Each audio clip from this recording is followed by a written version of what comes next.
On May 19th, 2015, the NFL makes a major announcement to the kicking portion of football, moving the extra point done after scoring a touchdown back from the 2-yard line to the 15-yard line, making it a 33-yard field goal every time you attempt an extra point. Today we're going to dive into the history of kicking and what led to this change on Daily Sports History.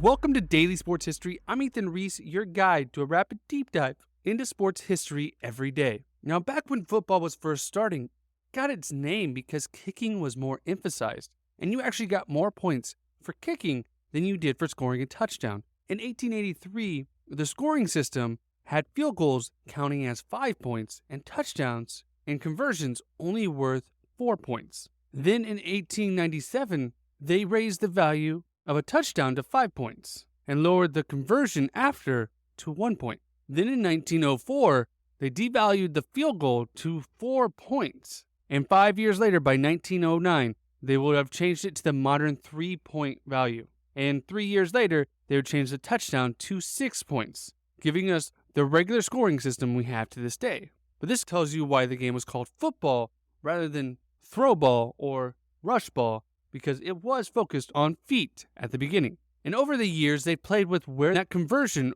or the point after touchdown, as it is commonly known or abbreviated to PAT or extra point, has been moved around. In 1925, it was moved to the 5-yard line. Then in 1929, it was moved to the 2-yard line. And in 1968, they moved it to the 3-yard line before moving it back again to the 15-yard line. Now, during this time also, where the goalposts were have also changed. Originally, the goalposts were actually in the end zone or at the goal line. So wherever you were kicking from was the distance you were going to kick, plus 7 yards, as 7 yards is the distance between where you snap the ball and the holder holds it in the ground, which gives you the best chance of not getting blocked and still making the field goal. But in 1927, they actually moved the field goals to the end of the end zone due to safety concerns. But Chicago Stadium, where the Chicago Bears played,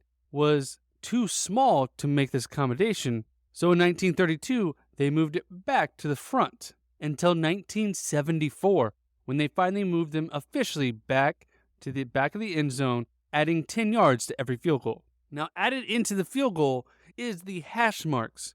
The hash marks are the lines on the field that are parallel to the goal line and where the ball is spotted between plays. So if you run the ball all the way to the right, it is spotted on the right hash. If you run the ball all the way to the left, then you spot the ball on the left hash. Now this is important because certain kickers like it in different places. In the middle is usually preferred, and the wider the hashes are, the harder the field goals. And in 1972, the NFL made the hash marks the same distance as the length of the goalpost, which has also changed over the years. As before, it was 23 feet long, but they narrowed it down to 18 feet 9 inches. That's the length of the hash marks as well as the length of the goalpost between the two uprights. Another thing that had changed also, besides the width of the goalpost, was the height of the uprights, the two poles that go straight up. Now this was originally 20 feet, which is pretty tall because that's 20 feet on top of the 10 feet that is height that the crossbar is. Then in 1974, they actually raised it again to 30 feet before raising it in 2004 to 35 feet after many issues with balls going straight over the uprights and making it hard to make a decision whether it actually went in or not. And a major development also was the slingshot goalpost. Now this goalpost is what you see today on the field. Previously, you would see two poles in the ground going straight up to the height designated with a crossbar at 10 feet, making an H-like field goal.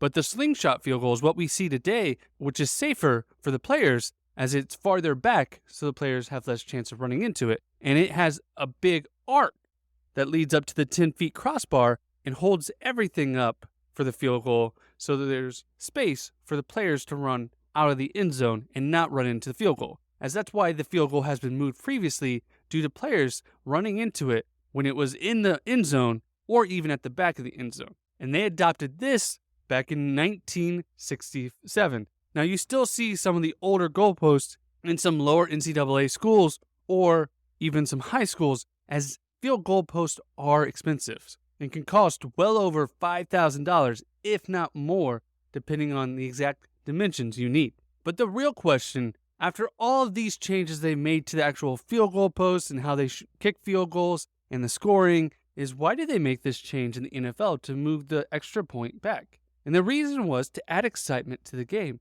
as this one play, the point after touchdown, got to be a very boring play and was almost automatic. As in 2014, it was a 99.3% chance that the kicker would make the field goal. And it had steadily been increasing ever since they had pushed the field goal post back to the end of the end zone, with its lowest percentage being in 1976 at 90%.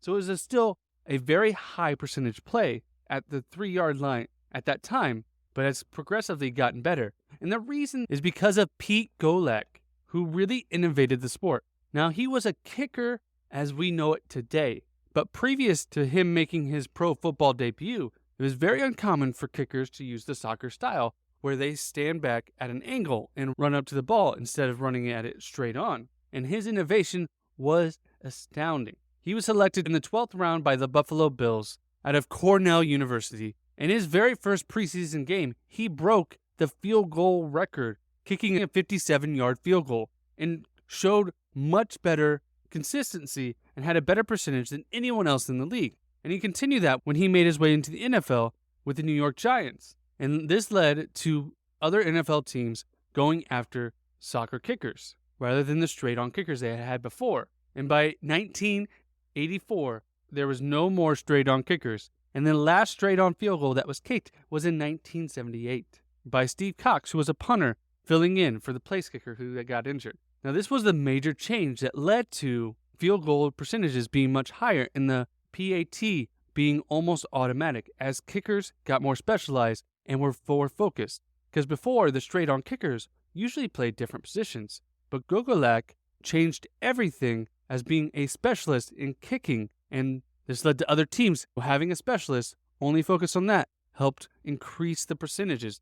Now, it had a gradual increase, but it increased even more after Tony Romo, who was a backup quarterback for the Dallas Cowboys, who was the holder for the kicker to kick the field goal, was the backup quarterback, in case they needed to do anything for a trick play or the play fell apart and you needed someone that could throw the ball.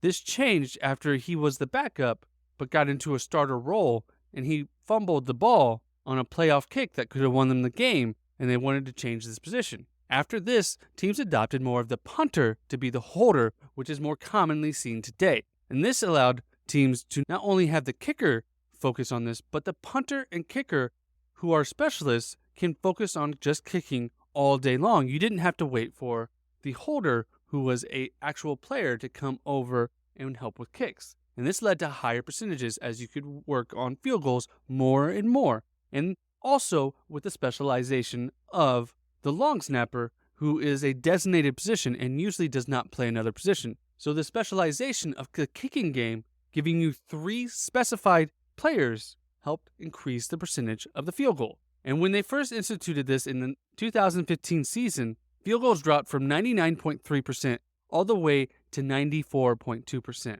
and has stayed around that same amount, around 94%, and has made this extra point more exciting as we watch, because we don't know if it's actually going to go in, and has made it more exciting because teams do go for 2 points. And this has arguably made the game more exciting, especially end of games and when field goals are more important than ever. Now, field goal kickers have gotten better and better every year, and they continue to get better, and it's more impressive as they start younger and younger being specialized as a kicker rather than a soccer player, and has really changed the game as it makes football more important to this day. Now, you can argue whether this is important or should ever have been done, but kicking is a part of the sport, and it is very important. Without kicking, why call it football?